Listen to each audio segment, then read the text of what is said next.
तो परमेश्वर के महान और अद्भुत अनुग्रह से ये समय परमेश्वर ने हमको प्रदान कर दिया है कि एक बार फिर से हम allegorical interpretation of the Bible के ऊपर अपना ध्यान केंद्रित करने जा रहे हैं। देखिए, सबसे पहले आज हमको इस बात को समझना पड़ेगा। हम अपनी बात जो है वो अदन की वाटिका से स्टार्ट करेंगे, जब आदम और हवा के द्वारा पाप जो है वो कर दिया गया था। और उसके बाद परमेश्वर जब आदम से बात करता है तो परमेश्वर उत्पत्ति की पुस्तक उसका 3रा अध्याय और उसके 17वें वचन के अंदर आदम से कहता है कि भूमि तेरे कारण श्रापित है। परमेश्वर ने इस बात को कहा था कि भूमि जो हो गई है वो अब तेरे कारण श्रापित हो गई है। और अगले वचन में यानी उत्पत्ति की पुस्तक उसका 3रा अध्याय उसके 18वें वचन में परमेश्वर ने कहा था कि अब ये भूमि जो है वो तेरे लिए कांटे और ऊंट कटारे उगाएगी। और इसी वचन के अंदर एक और बात लिखी हुई है जो हमने लेवल 1 के अंदर जो हमारा लेसन 4 था उसमें हमने बहुत ज्यादा विस्तार से इस वचन का अध्ययन किया था। वहां पर लिखा हुआ है कि तू खेत की उपज खाएगा। ये लिखा हुआ है, भूमि तेरे कारण श्रापित है, वो तेरे लिए कांटे और ऊंट कटारे उगाएगी और तू खेत की उपज खाएगा। लेकिन हमने पहले ही इस बात को समझा था कि यहां पर कुछ बहुत महत्वपूर्ण बात परमेश्वर के द्वारा बताई गई थी, क्योंकि हिब्रू बाइबल में खेत की उपज के लिए जो शब्द इस्तेमाल हुआ है वो हुआ है हर्ब्स, यानी कि तू औषधि खाया करेगा। परमेश्वर ने इस बात को कहा है, यानी भूमि तेरे कारण श्रापित हो गई है। अब भूमि से जो कुछ भी उत्पन्न होगा वो कांटे और ऊंट कटारे उत्पन्न होंगी और तू औषधि खाया करेगा। यानी कि इस जमीन से जो कुछ भी उत्पन्न होगा वही कांटे और ऊंट कटारे होंगे। और हमने इस बात को बाइबल से देखने का प्रयास किया था पहले भी कि कांटों का मतलब बाइबल के अंदर बीमारियां बताया गया है, बीमारियां बताया गया है, क्योंकि पौलुस कहता है कि एक कांटा जो है वो मुझको चुभाया गया। यानी पौलुस की आंखों की जो समस्या थी, आंखों की जो बीमारी थी, उसको पौलुस कहता है कि मेरे शरीर के अंदर एक कांटा जो है वो चुभाया गया है। यानी कि ये बीमारियां कहां से आएंगी? ये कांटे और ऊंट कटारे जो हैं, झाड़ झंकाड़ जो हैं, ये कहां से आएंगे? देखिए, कैंसर जो है आप उसको झाड़ झंकाड़ कह सकते हैं, समझ रहे बात को? कैंसर को आप झाड़ झंकाड़ कह सकते हैं। कैसे? वो पूरे शरीर के अंदर फैलता चला जाता है। तो कांटे यानी बीमारियां और ऊंट कटारे यानी बड़ी बीमारियां उत्पन्न करेंगी। कहां से उत्पन्न होगी? भूमि, क्योंकि भूमि अब तेरे कारण श्रापित है। और देखिए, जितनी भी बीमारियां दुनिया के अंदर पाई जाती है, जितनी भी बीमारियां होती हैं, मैक्सिमम बीमारियां जो होती हैं वो खाना खाने की वजह से ही होती हैं। खाना खाने की वजह से हमारे शरीर के अंदर कुछ ना कुछ केमिकल इम्बैलेंस हो जाता है, उसकी वजह से ही ये बीमारियां होती। कुछ इन्फेक्शन लग जाए वो एक अलग बात है, कोरोना वायरस लग जाए वो एक अलग बात है, वायरस जो है एक दूसरे के अंदर संक्रमित हो जाए वो एक अलग विषय है, लेकिन वो तो रेयर केस है। लेकिन जो मैक्सिमम बीमारियां होती हैं जनरली यदि देखा जाए तो वो खाने के कारण ही होती हैं, क्योंकि परमेश्वर ने कहा था कि भूमि अब तेरे कारण श्रापित है, वो तेरे लिए कांटे और ऊंट कटारे उगाएगी। कांटे और ऊंट कटारे का मतलब है इंसान के ऊपर श्राप जो आएगा वो बीमारियों के रूप में आएगा, कांटों और ऊंट कटारों के रूप में आएगा। ये बात हम पहले भी देख चुके हैं। और इसी बात को रोमियो की पत्री उसके 11 अध्याय उसके 9वें वचन के अंदर पौलुस के द्वारा भी दोहराया गया था कि दाऊद क्या कहता है।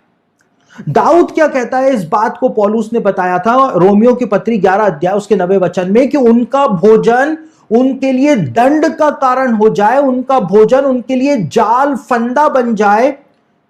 इस बात को दाऊद के शब्दों को पौलुस के द्वारा दोहराया गया था।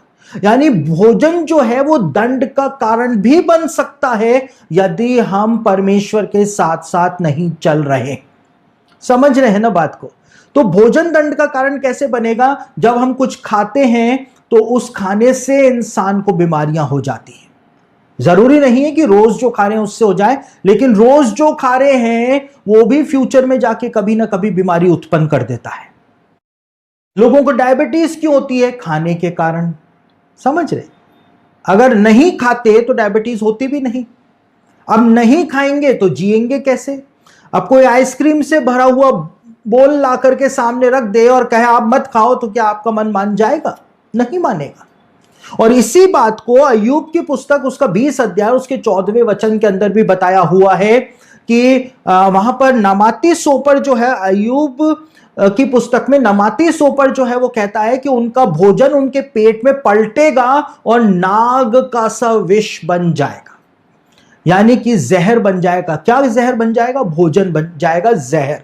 यानी जो बात परमेश्वर ने बोली थी, परमेश्वर ने कहा था भूमि अब तेरे कारण श्रापित है और तू उसकी उपज दुख के साथ खाया करेगा, यानी तुझको औषधियां खाने पड़ेंगी और वो तेरे लिए कांटे और ऊंट कटारे उगाएगी, बीमारियां और श्राप वो तेरे लिए उत्पन्न करेगी। तो बाइबल का जो पहले शॉट के अंदर जब हम कांटों और ऊंट कटारों से हमारी मुलाकात होती है, तो कांटे और ऊंट कटारे जो हैं वो बीमारियां और वो श्रापों के प्रतीक के रूप में हमारे सामने आती है। अब हम बाइबल में थोड़ा सा आगे बढ़ते हैं तो एक और जगह पर हमको कांटे ही कांटे दिखाई देते हैं। और कहां पर वो कांटे दिखाई देते हैं? जब इब्राहिम इसहाक का बलिदान चढ़ाने के लिए मोरिया पर्वत पर गया था और परमेश्वर ने जब उसको रोका था, तो इब्राहिम जो था उसने एक मेढ़ा सींगों से झाड़ी के अंदर फंसा हुआ देखा था। यानी सींगों के ऊपर झाड़ी जो थी वो फंसी हुई थी, यानी कि वहां पर एक बार फिर से हमको झाड़ियां देखने को मिलती हैं। वो एक प्रोफेटिक पैटर्न था कि जैसे एक मेढ़ा झाड़ियों के अंदर फंसा हुआ था, उसके सींग, सींग का मतलब होता है सामर्थ, सींग जो थे, सामर्थ जो थी वो झाड़ियों के अंदर फंसी हुई थी। उसी प्रकार से जब परमेश्वर का मेमना आएगा तो वही बीमारियां, वही श्राप जो आदम के ऊपर आ गए थे, मानव जाति के ऊपर आ गए थे, वो परमेश्वर का मेमना अपने सिर के ऊपर उठा लेगा। वो एक प्रोफेटिक पैटर्न था। अब उसके बाद जब हम आगे बढ़ते हैं तो हम क्या देखते हैं कि जब मूसा मिद्यान देश में था तो वहां पर भी एक झाड़ी जो थी उसको हम रोल के अंदर आते हुए देखते हैं। एक झाड़ी थी जो जल रही थी लेकिन वो भस्म नहीं हो रही थी, यानी कि मसीह को वहां पर चित्रित किया गया था, मसीह के बारे में वहां पर बताया गया था। तो झाड़ियां और ऊंट कटारे जो है उनके बारे में बाइबल शुरू से बताती हुई आ रही है, कांटों के बारे में बताती हुई आ रही है। जब मूसा ने उस जलती हुई झाड़ी को देखा जो जल तो रही थी लेकिन भस्म नहीं हो रही थी, वो इस बात की भविष्यवाणी थी कि जब परमेश्वर का मसीह इस संसार में आएगा तो वो जो श्राप है, जो कांटे हैं, जो झाड़ियां हैं, उनको उठाने के लिए, उनसे छुटकारा देने के लिए आ रहा है और पवित्र आत्मा से बपतिस्मा देने के लिए आ रहा है, आग से बपतिस्मा देने के लिए आ रहा है। समझ रहे हैं बात? अब उसके बाद जब हम आगे बढ़ते हैं तो हमको दिखाई देता है कि जो वाचा का संदूक बनाया गया था, मूसा को जो परमेश्वर ने वाचा का संदूक बनाने की आज्ञा दी थी, वाचा के संदूक के ऊपर की ओर जो डिजाइन किया गया था वो झाड़ियों का डिजाइन किया गया था। यानी हमको वाचा के संदूक के ऊपर जो लिड थी, जो प्रायश्चित का ढक्कन था, जिसको हम मर्सी सीट कहते हैं, उसके चारों ओर झाड़ियां बनाई गई थी। डिजाइन ऐसा किया गया था क्योंकि वो मसीह का प्रतीक था कि जब मसीह आएगा तो उसके सिर के ऊपर झाड़ियां रखी जाएंगी, कांटों का मुकुट रखा जाएगा। परमेश्वर का मंदिर जो सुलेमान ने बनाया था, परमेश्वर का मंदिर जो राजा हेरोदेस ने बनाया था, उस मंदिर की जो छत को यदि आप देखेंगे तो छत पर सोने की ग्रिल्स लगाई गई थी और सोने की ग्रिल्स जो लगाई गई थी वो झाड़ी के रूप में लगाई गई थी, झाड़ी के रूप में। क्योंकि मैंने जब प्रकाशित वाक्य का अध्ययन आपको दिया था तो मैंने आपको बताया था कि परमेश्वर का मंदिर जो था वो मसीह की भविष्यवाणी के रूप में प्रदान किया गया था। अब देखिए, आपको ये बातें कितनी याद हैं, उस बात के ऊपर भी क्वेश्चन मार्क लग जाता है कि आप सिर्फ अध्ययन ही करते तो नहीं चले जा रहे हैं, आप इतना अध्ययन जो कर लिया है उस बीते अध्ययन को आपने याद भी रखा है, तभी आपको अध्ययन करने का फायदा होगा। तो प्रकाशित वाक्य के अध्ययन में हमने इस बात को देखा था कि परमेश्वर का मंदिर मसीह के प्रतीक के रूप में प्रदान किया गया था। तो अब हमने क्या देखा, हमने देखा कि कांटे और ऊंट कटारे जो है वो श्राप और बीमारियों का प्रतीक हैं। हमने ये देखा कि कांटों और ऊंट कटारों के द्वारा परमेश्वर ने मसीह के आगमन की भविष्यवाणियां भी करवाई थी कि जब मसीह आएगा तो वो क्या करेगा। लेकिन बाइबल के अंदर कांटे और ऊंट कटारे जो हैं वो शत्रु के प्रतीक के रूप में भी बताए गए हैं, शत्रु के प्रतीक के रूप में बताए गए हैं।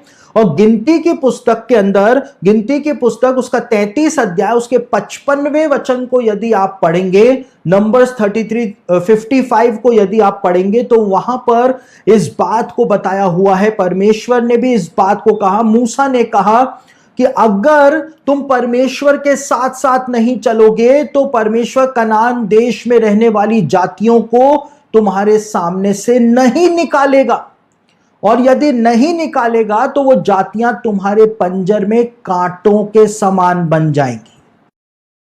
यानी झाड़ियां जो हैं, कांटे जो हैं, वो बीमारियों का, श्राप का प्रतीक हैं, मसीह का प्रतीक है कि मसीह आकर के क्या करेगा। और कांटे और ऊंट कटारे जो हैं ये शत्रु का प्रतीक भी है बाइबल के अंदर। अब मैं आपको दूसरे तरह से इंटरप्रेट करना सिखा रहा हूं इस लेसन में। हमने पहले सीधे सीधे सीधे सीधे एलेगोरिकल इंटरप्रिटेशन किया था, आपको बड़ा मजा आया क्योंकि सब कुछ स्मूथ रनिंग में चल रहा था, उसमें मेहनत नहीं करनी थी। लेकिन अब जो इंटरप्रिटेशन में आपको करना सिखा रहा हूं इसमें आपको मेहनत करनी पड़ेगी, वचन को पढ़ना पड़ेगा, मार्किंग करने पड़ेगी। मैं आपको मार्किंग करना भी सिखा चुका हूं कि मार्किंग बाइबल में कैसे की जाती है। आपको मार्किंग करने पड़ेगी, आपको वचन याद रखना पड़ेगा, और जब सेम टू सेम वर्सेस आपस में कनेक्ट होती हुई दिखाई देंगी तो आपको उनको लिखना पड़ेगा, नोट्स बनाने पड़ेंगे, और तब जाकर के आप ये वाला एलेगोरिकल इंटरप्रिटेशन कर पाएंगे, वरना नहीं कर पाएंगे। तो ये कठिन काम है। थोड़ा सा आपको दूसरे तरीके से भी एलेगोरिकल इंटरप्रिटेशन करना मैं आज बता रहा हूं।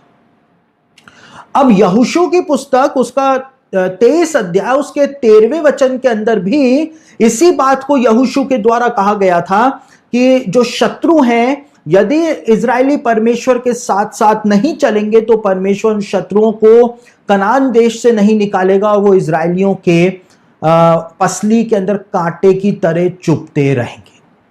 तो अब हमने क्या देख लिया, शत्रु का प्रतीक है कांटे और ऊंट कटारे, बीमारियों का प्रतीक है कांटे और ऊंट कटारे, श्राप का प्रतीक है कांटे और ऊंट कटारे, और मसीह के मिशन का भी प्रतीक है कांटे और ऊंट कटारे। लेकिन अब नीति वचन को जब हम पढ़ते हैं तो नीति वचन के अंदर अब इन कांटों और ऊंट कटारों के विषय में एक और दूसरी बात बताई गई है। अब इतनी बातें हमने जान ली हैं कांटों और ऊंट कटारों के बारे में, लेकिन अब एक और नई बात बताई हुई है। नीति वचन के 15 अध्याय के 19वें वचन को हम एक बार पढ़ लेते हैं। यहां पर क्या लिखा हुआ है, आलसी का मार्ग कांटों से रुंधा हुआ होता है परंतु सीधे लोगों का मार्ग राजमार्ग ठहरता है। अब आलसी जो है उसका मार्ग कांटों से रुंधा हुआ होता है, यानी श्रापों से भी हो सकता है। उसका मार्ग जो है वो बीमारियों से रुंधा हुआ भी हो सकता है, और उसका मार्ग जो है वो शत्रुओं से भी रुंधा हुआ हो सकता है। तो आलसी का मार्ग जो है उसमें किस प्रकार के कांटे होते हैं, उनको कांटे और फंदे कहा गया है।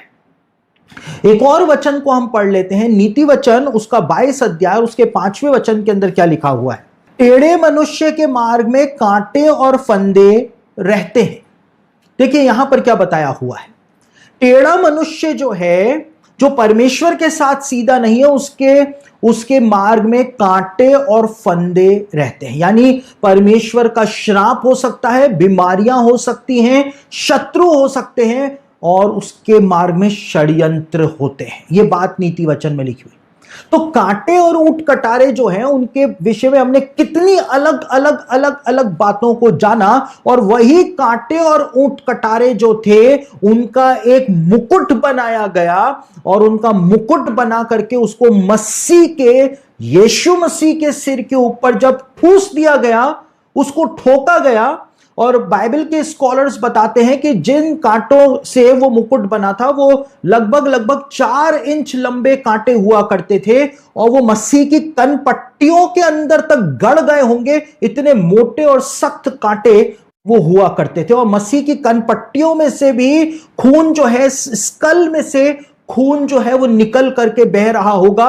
और इतनी भयानक ठंड थी उस दिन जब यीशु मसीह को क्रूस पे चढ़ाया गया था। यरूशलेम के अंदर आप जाएं ठंड के दिनों में तो आपको पता चले कि भारत के अंदर तो ठंड ही नहीं पड़ती है, यरूशलेम में इतनी ज्यादा ठंड पड़ती है और ज्यादा ठंड पड़ जाती है तो बर्फबारी भी हो जाती है। और यीशु मसीह को ठंड के अंदर क्रूस पे चढ़ाया गया था। इसका प्रमाण क्या है? इसका प्रमाण यह है कि पतरस वहां आंगन में बैठ करके हाथ ताप रहा था। तो सुसमाचार में ही बताया हुआ है कि जिस रात को यीशु को पकड़ा गया था, सुबह चढ़ाया गया था, वो भयानक ठंड का मौसम था। ठंड के अंदर उसको नंगा करके मारा गया था। और जब ये कांटों का मुकुट उसके सर पे डाल करके उसके स्कल के अंदर कांटों को घुसेड़ दिया था, बाइबल स्कॉलर्स कहते हैं कि वो खून जब बहता हुआ यीशु की आंखों के ऊपर, पलकों के ऊपर आया होगा तो सर्दी इतनी ज्यादा थी कि उसकी पलकों के ऊपर खून जो था वो जम गया होगा। यीशु को तो ठीक से दिखाई भी नहीं दे रहा होगा। तो ये कांटे और ऊंट कटारे जो थे वो यीशु मसीह ने अपने ऊपर उठा लिया। आप जितना उद्धार को, आपके और मेरे उद्धार को आप जितना ज्यादा समझते चले जाएंगे उतना ही ज्यादा आप प्रभु के निकट आते चले जाएंगे। आपको लगेगा कि ये पाप जो है वो मेरे जीवन में होना नहीं चाहिए क्योंकि मसीह ने इतना ज्यादा दुख उठाया है। तो जितना ज्यादा उसने दुख उठाया है वो वैसा ही न्याय करने के लिए आने वाला है, वो वैसा ही न्याय करने आने वाला है। इतना प्रेम जब ज्यादा प्रेम होता है तो दुश्मनी भी ज्यादा होती है, समझ रहे? ज्यादा प्रेम जहां पर होता है तो वहां पे दुश्मनी भी ज्यादा हो जाती है। इसलिए यीशु ने हद से ज्यादा प्रेम कर दिया तो अब वो न्याय भी वैसा का वैसा ही करेगा।